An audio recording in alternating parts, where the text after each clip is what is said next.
그러니까 공기 좋고 물 좋은 고향을 가겠다는 거야. 여기 병원에 누워 머리가 벗겨지면서 의미 없는 치료를 받고 싶지 않다고. 몰라. 아빠가 날 끝까지 지켜주겠다면서 벌써 이렇게 아프면 어떡해. 난 이제 어떻게 살아? 아빠 없는 인생이 나한테 무슨 의미가 있겠냐고. 그렇게 눈물로 며칠 동안 아빠 곁을 지키고 있다가 이내 아빠의 소원대로 고향으로 모셔다 드렸어요. 남편이 먼 곳까지 운전을 해주어서 편하게 갈 수 있었죠. 이윽고 아빠가 팔지 않고 남겨둔 고향집에 들어갔어요. 저는 아빠 곁에서 계속 지내기로 했고 남편은 서울로 돌아가 회사에서 계속 일하기로 했죠. 그런데 그이가 떠나기 전 궁금한 게 있다며 아빠한테 질문을 했답니다. 장인어른, 그럼 앞으로 회사는 어떻게 되는 거죠? 새로운 대표 자리에 누구를 앉히실 생각이죠? 그거야, 당연히. 역시 저였죠. 회사는 가족한테 물려주는 게 당연하죠. 앞으로 제가 회사를 잘 이끌고 나가겠습니다, 장인어른. 그이가 들뜬 기분으로 말하자 아빠가 고개를 흔들며 대답하셨습니다. 그게 무슨 소린가? 자네가 내 회사를 물려받다니. 아무리 자네가 일을 잘한다 해도 대표 자리는 아닐세. 내 자리는 김 이사가 이어받기로 이미 결정이 났어. 그러니 자네는 열심히 일해서 진급이나 할 생각이나 하게. 남편은 예상 못한 대답을 들어 한쪽 입꼬리를 올리며 헛웃음을 짓더군요. 그리고 비꼬는 듯이 말했답니다. 그러셨어요. 생판 남인 김 이사한테 회사를 물려줬다고요? 참 잘하셨네요. 저는 장인어른한테 그것밖에 안 되는 존재인가 봅니다. 서운하게 생각 말게. 김 이사가 나중에 은퇴를 할 때쯤에 자네가 능력 있는 사람으로 성장이 되면 그때 회사를 물려받을 걸세. 아빠는 그이가 아직 경영자로서 자질이 부족하다며 때를 기다리고 최선을 다하라고 일렀답니다. 그러자 남편은 입을 삐죽거리며 인사도 없이 서울로 성급히 떠나더라고요. 저는 화가 솟구쳤지만 지금은 그럴 때가 아니라 아빠에게 온 신경을 써야 한다는 걸 알기에 나중에 남편과의 갈등을 해결하려고 했죠. 이후 시댁 식구들과 남편은 아빠를 보러 오기는커녕 연락 한 통도 하지 않고 지냈습니다. 저는 남편이 이 정도로 바닥인 걸 깨달아 앞으로 어떤 결정을 내려야 할지 머릿속으로 매듭을 지어 놓았네요. 그렇게 아빠의 고향집에서 저희 부녀가 재밌는 나날을 보내고 있었는데 아빠는 의사의 말대로 6개월을 모두 살지 못하시고 2달 만에 세상을 떠나셨습니다. 주무시다가 고통 없이 돌아가셨죠. 저는 많은 눈물을 흘리며 아빠를 끌어안고 불효녀인 저를 용서하고 편한 곳으로 떠나시라고 100번 넘게 말씀드렸어요. 그리고는 장례식을 준비하며 내키지는 않지만 남편에게 연락을 했어요. 그제야 코빼기도 보이지 않던 시댁 식구들이 찾아왔답니다. 정신이 반쯤 나가있던 저를 대신해 식구들이 조문객을 맞아주었어요. 그래도 양심은 있었는지 아빠가 떠나는 길을 편하게 해주는 것 같았죠. 그리고 발인 날 정신을 차려봤더니 시댁 식구들 모두가 떠나고 없더라고요. 끝까지 남아줄 것 같았는데 조금 어이가 없었죠. 어찌되었든 장례식장을 떠날 준비를 해야 해서 부조금 함을 열었는데 봉투가 하나도 없는 겁니다. 시동생이 부조금을 받는 역할을 해준 게 떠오르자 아차 싶더라고요. 시댁 식구들은 이곳에 부조금을 가지러 온 것이었죠. 아빠의 명복을 빌어주는 게 아니고 말이죠. 저는 하도 기가 차서 아무런 말도 화도 나지 않았습니다. 아빠를 안치시켜드리고 어떻게 해야 할지 결정하기로 했답니다. 아빠를 납골당에 안치시켜드리고 아빠의 유품을 정리하고 나서 먼저 아빠의 회사를 찾아갔어요. 김 이사님과 직원들에게 감사 인사도 하고 씹어먹어도 시원찮을 남편에게 이혼을 통보할 생각을 했죠. 회사에 들어갔더니 다른 직원들이 모두 기립해 저에게 다시 한번 아빠의 명복을 빌어주셨고 저는 감사하다는 인사를 수십 번 하며 대표실에 들어가 김 이사님을 만났습니다. 회사 운영을 잘 부탁한다는 말씀을 남기고 밖으로 나와 택시를 잡아 타려고 도로가로 나왔는데 제 뒤에 보이는 유리창 너머로 남편과 시댁 식구들이 보이더군요. 회사에서 일은 안 하고 오마카세 식당에서 밥을 처먹고 있었습니다. 인당 60만원짜리 음식을 저희 아빠 부조금으로 포식하는 거였죠. 이젠 미운 정까지 모두 떨어져서 안으로 들어가 따질 마음도 생기지 않았습니다. 그래서 전 바로 회사 자문 변호사님을 찾아가 이혼 전담팀을 꾸려달라고 부탁했어요. 제 앞에 6명의 변호사가 모이기까지 정확히 30분이 걸렸고 제 이야기를 털어놓고 이혼 소장을 작성하는데 2시간이 걸렸답니다. 시댁 식구들이 훔쳐간 부조금과 아빠를 통해 편취한 돈, 그리고 그에 따른 이익에 대한 보상금까지 하나하나 따져서 손해배상금까지 소송하게 되었죠. 퀵으로 시댁과 남편에게 고소장을 보냈더니 저에게 전화와 문자로 난리가 아니었습니다. 그래서 다 같이 보는 게 좋겠다며 제가 묵고 있는 호텔로 불렀어요. 식구들은 시퍼렇게 질린 얼굴로 제 호텔방에 들어왔답니다. 남편이 먼저 부조금을 갈취한 게 아니라며 설명하더군요. 여보, 이게 다 뭐야? 이혼 소송에 우리 식구들한테 손해배상을 하라니? 대체 이러는 이유가 뭐야? 장인어른 부조금 이야기를 하자면 내가 장례를 치르다 잠이 들었는데 꿈에서 장인어른이 말씀하셨어. 회사를 넘겨주지 못해 미안하다면서 당신의 부조금이라도 가져가 보탬이 되면 좋겠다고 말이야. 그래서 가져간 거야. 절도가 아니라 선물을 받은 거라고. 장인어른이 써도 된다고 하셨다고. 가시는 길에 사위한테 그 정도도 못 해줘? 정말 치사하게 이렇게 나올 거야? 그러셨어? 그럼 경찰한테 가서 꿈 이야기하면서 잘 빠져나가 봐. 난 고소를 취하할 생각 단 1도 없거든. 당신과 당신 식구들 정말 역겹고 치졸해. 그러자 시부모님이 사정하듯이 말하더라고요. 세아가, 아무리 그래도 우리가 사돈 돈을 편취했다니 그건 너무 심하지 않았냐? 식구끼리 도와준 건데 이제 와서 편취하는 말을 들으니 좀 그렇다. 맞다. 우리가 남도 아닌데 고소는 너무했어. 세아가, 우리가 어떻게 하면 고소를 취할 거니? 그리고 이혼이 애들 장난도 아닌데 이렇게 결정하는 건 옳지 않아. 여하튼 우리도 네 남편도 반성하고 있으니 네가 참아 주거라. 넌 지금 아비를 잃어서 괜히 우리한테 화를 내는 거라고. 제가 아빠를 잃어서 눈이 돌긴 했는데 이 정도 일을 생각 없이 버리는 멍청이는 아니에요. 당신들 모두 우리 아빠가 시골에서 요양하고 있을 때 한 번이라도 찾아왔더라면 이렇게까지 하지 않았을 겁니다. 다 지난 일이니 그런 이야기는 그만하고 본론으로 들어갈게요. 여러분이 저에게 소송을 피할 방법을 하나 제시하겠습니다. 저는 호텔 주방으로 걸어가며 따라오라는 손짓을 했어요. 그러자 시댁 식구들은 의아해하며 따라왔죠. 그리고 일자로 된 식탁에 식구들을 나란히 앉히고 저는 주방에서 앞치마와 두건을 쓰고 말했습니다. 이라샤이마세! 여러분, 지난번에 보니까 4분이서 오마카세 가셔서 맛있는 음식을 드시더라고요. 그래서 준비했습니다. 세이의 오마카세! 우후! 그러자 시댁 식구들이 억지로 박수를 치며 떨떠름한 표정을 짓더군요. 이게 소송을 취하하는 것과 무슨 관련이 있는지 궁금한 눈치였죠. 시어머니가 궁금증을 참지 못하고 말을 꺼냈습니다. 세아가, 이게 우리 고소를 취하해주는 길이라고? 오마카세를 즐기면 끝난다는 거냐? 딩동댕! 어머님 역시 눈치가 빠르시군요. 제가 준비한 6가지 음식을 맛있게 남기지 않고 드셔주면 모든 소송을 취하할게요. 남편과도 이혼하지 않을 겁니다. 약속을 지킬 테니 그런 줄 아세요? 제가 웃으며 말했더니 다들 아무 일 없이 넘어가겠구나 하는 표정들이었습니다. 그래서 첫 번째 요리인 홍어초밥을 4접시 올렸습니다. 어머, 이게 뭐야? 우리 집안은 홍어를 못 먹는데. 방금 새 얘기 말 못 들었어? 준비한 요리를 다 먹어야 소송을 안 한다잖아. 얼른 코 막고 먹어. 이거 처음부터 너무 센데. 에라이 모르겠다. 콧구멍에서 불이 나오는 기분이야. 와사비를 얼마나 넣은 거야? 맵고 냄새나고 아주 죽을 맛이래. 그래도 이 정도 음식을 먹어서 이혼을 막을 수 있다면 얼마든지 먹겠어. 첫 번째 음식을 다 먹어치운 시댁 식구들은 물로 입을 헹구며 다음 요리를 기다렸습니다. 그래서 두 번째 요리인 돼지고기 까나리 국물을 내놓았어요. 익힌 돼지고기를 까나리 액젓에 푹 담근 요리였죠.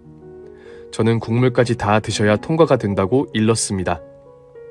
뭐야, 이걸 사람이 어떻게 먹어? 세아가, 너무 심한 거 아니니? 어머님, 아직 두 번째 음식인데 벌써 그러시면 어떡해요. 드시기 싫으시면 포기하셔도 됩니다. 누구도 강요하지 않으니 알아서 결정하세요. 그러자 시아버지가 코를 막고 돼지고기를 우걱우걱 씹어 삼키고는 까나리 액젓 국물을 원샷하더군요. 30년 묵은 걸레를 먹은 기분이야. 더럽게 비리고 맛없네. 이걸 어떻게 먹지? 에라이 모르겠다. 먹고 죽는 것도 아닌데 원샷 때려보자. 내 혀와 코가 썩고 있어. 이따위 것을 음식이라더니. 형수님 너무하신 거 아니에요? 저는 빙그레 웃으며 식구들이 까나리 국물까지 다 마시는 걸 보고 다음 요리를 준비했습니다. 식빵을 굽고 그 위에 취두부를 아주 두껍게 발랐어요. 취두부가 뭔지 모르시는 분들이 계실지 모르겠는데 악취가 엄청나게 심한 중국의 발효식품입니다. 이걸 먹으면 일주일 동안 코에서 냄새가 빠지지 않는 큰 고통이 생기죠. 저는 취두부를 식빵에 바르다 못해 풍덩하고 담근 것처럼 아주 진하게 발랐어요. 그걸 하면서도 얼마나 역하던지 헛구역질이 막 나왔습니다. 자, 이번엔 취두부 샌드위치입니다. 이번에도 남기시면 안 되니까 꼭꼭 씹어 드세요. 이런 젠장, 너 미쳤니? 취두부를 빵에 발라먹는 골빈놈이 어딨어? 중국 애들도 이렇게는 안 먹는다고? 그럼 포기하세요. 다들 잘 들어. 우리 이거 못 먹으면 망한다. 사업이고 장사고 다 접어버려야 할 판이라고. 목숨 걸고 먹어. 다들 빵 들어. 아직 홍어랑 까나리 액젓 향이 가시지 않았는데 취두부라니. 에라이 모르겠다. 먹고 죽을 일 없으니까 먹어봅시다. 난 절대 당신과 이혼하지 않을 거야. 계속 같이 살아서 나중에 회사를 내가 운영할 거라고. 똥냄새보다 더 심하잖아. 이걸 먹어야만 하는 건가? 주여, 부처님, 알라신이여, 저에게 왜 이런 시련을 주십니까? 부디 이걸 먹다 포기하지 않고 끝까지 먹게 하소서. 저는 두 발 물러나서 코를 막고 식구들이 취두부 샌드위치 먹는 걸 구경했는데 냄새가 너무 심해 휴지를 콧구멍에 찔러 넣었습니다. 식구들은 한 입씩 베어 먹더니 앓는 소리를 내며 눈물을 쏟더군요. 취두부의 악취가 대단하긴 했습니다. 이것으로 끝이면 어쩌나 했는데 억지로 꾸역꾸역 다 처먹더라고요. 다들 넋이나간 얼굴로 다음 음식을 빨리 주고 빨리 끝내자고 법석을 떨길래 바로 다음 음식을 준비했어요. 여러분, 모기 눈알 스프라고 들어보셨나요? 중국에서 한 그릇에 160만 원에 판매가 되고 있다고 하더군요. 그런데 진짜 비위가 좋아야만 먹을 수 있는 음식이라 매니아들만 찾는다고 하더군요. 저는 수프를 4개 식탁에 올렸더니 식구들이 다들 이번엔 먹을 만한 게 나왔다고 좋아했습니다. 이번에는 고급 요리예요. 한 그릇에 160만 원 하는 모기 눈깔 스프랍니다. 수프 위에 둥둥 떠다니는 알갱이 보이시죠? 그게 바로 여러분들이 매년 물리고 있는 모기의 눈깔이라네요. 그럼 맛있게 드세요. 말을 끝냈더니 식구들의 표정이 썩더군요. 하다 모기 눈알까지 먹이냐며 짜증을 부렸는데 제가 먹기 싫으면 말라는 말을 했더니 이번에도 눈을 질끈 감고 억지로 잘 먹더군요. 다음 요리로는 생선알이 뭉쳐져 있는 모습과 비슷한 소의 고환 튀김이었습니다. 이것도 매니아들만 먹는다고 소문이 자자했죠. 소불알? 이걸 사람이 먹는다고? 정력에 그렇게 좋다네. 얼른 맛봐. 소불알 파는 아저씨가 없어서 못 판다고 했어. 시어머니와 시아버지, 시동생은 소의 고환을 뚫어져라 보며 먹을까 말까 고민에 빠져있더군요. 그러자 이번에도 시아버지가 무조건 먹으라고 소리치는 바람에 모두의 입에 소의 고환을 털어 넣었답니다. 우직 빠직 사각사각 소리를 내며 씹는데 맛이 별로였는지 식구들의 비명소리가 터져 나왔습니다. 급기야 시어머니는 식탁에 그래도 뱉어버리고 말았어요. 쩝! 끝나버렸네. 자, 게임 끝났습니다. 이제 다들 돌아가세요. 누가 끝이래? 날 빙다지 핫바지로 본 거냐? 뱉은 거 도로 입에 넣을 거니까 기다려. 네네, 그럼 어서 소불알을 입에 넣으세요. 5초 주겠습니다. 5, 4, 3, 2... 젠장을, 나이 이른에 소불알을 먹더니 그걸 뱉었다가 도로 입에 넣다니 젠장! 다른 식구들이 모두 소 고환 튀김을 먹고 기다리고 있었고 시어머니는 이내 뱉었던 음식을 다시 핥아 먹었습니다. 그래서 마지막 음식만을 남겨두고 있었습니다. 혹시 성공하면 어쩌나 하고 걱정이 되었지만 마지막 음식을 내려보자 그런 걱정은 바로 사라졌어요. 생긴 것부터가 고약한 음식을 네 사람에게 건네주었답니다. 제가 무어라 설명하기도 전에 네 사람은 자리에서 일어나 뒤로 물러났습니다. 그리곤 한참 동안 생각을 하더니 제 앞에 무릎을 꿇었습니다. 새아가, 아무리 그래도 박쥐탕이 뭐니? 저걸 우리가 어떻게 먹어? 죽으면 죽었지. 저 징그러운 박쥐를 입에 넣을 일은 절대 없다. 애초에 우릴 엿먹이려고 꾸민 짓이었어. 이건 말도 안 되는 일이야. 5가지 음식을 먹었으니 우리가 이긴 거라고. No. 그럴 리가요. 이것까지 다 드셔야 인정이 됩니다. 싫으시면 포기하시던가요. 여보, 그럼 이렇게 하자. 나 혼자 먹을 테니 다른 사람들은 빼줘. 그이가 딜을 하길래 저는 고민하는 척하다가 대답해 주었습니다. 그래, 먹어봐. 당신 혼자 성공하면 고소 따위는 하지 않을 거야. 당신과 결혼 생활도 유지할 거고. 그랬더니 남편이 박쥐탕 앞으로 다가가 한 입 베어 물려다가 뒤로 자빠졌습니다. 못해. 저걸 어떻게 먹어. 차라리 이혼하는 게 낫겠어. 형수님, 너무하세요. 세상에 이런 오마카세가 어딨어요. 시동생의 말에 제가 이렇게 대답해 주었습니다. 그러면 세상에 댁들 같은 시댁이 어딨어요?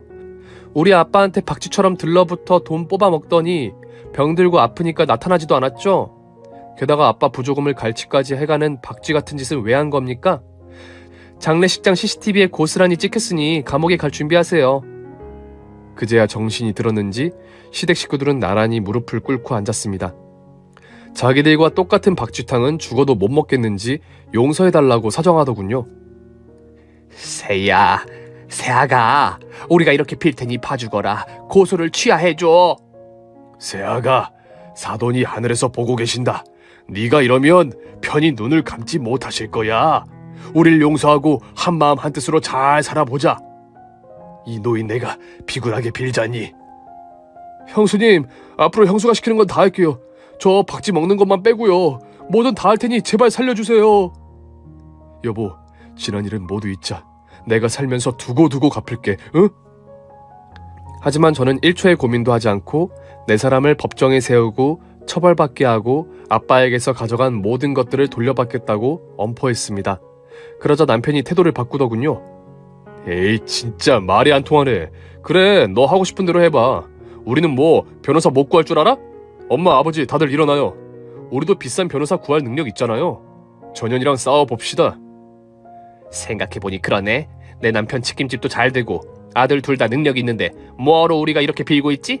부조금을 가져간 것도 한 식구이니까 피할 수 있을 거야. 저 미친 음식을 괜히 먹었네. 퇴! 다들 일어나자.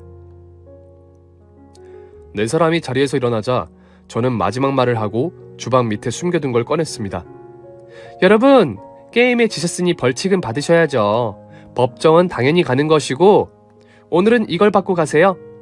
제가 양동이에 가득 채워놓은 건 홍어와 취두부, 까나리 액젓과 소의 고환, 그리고 박쥐탕까지 뒤섞여 있는 잡탕이었어요. 이걸 들어서 시댁 식구들 얼굴과 몸에 뿌려주었답니다.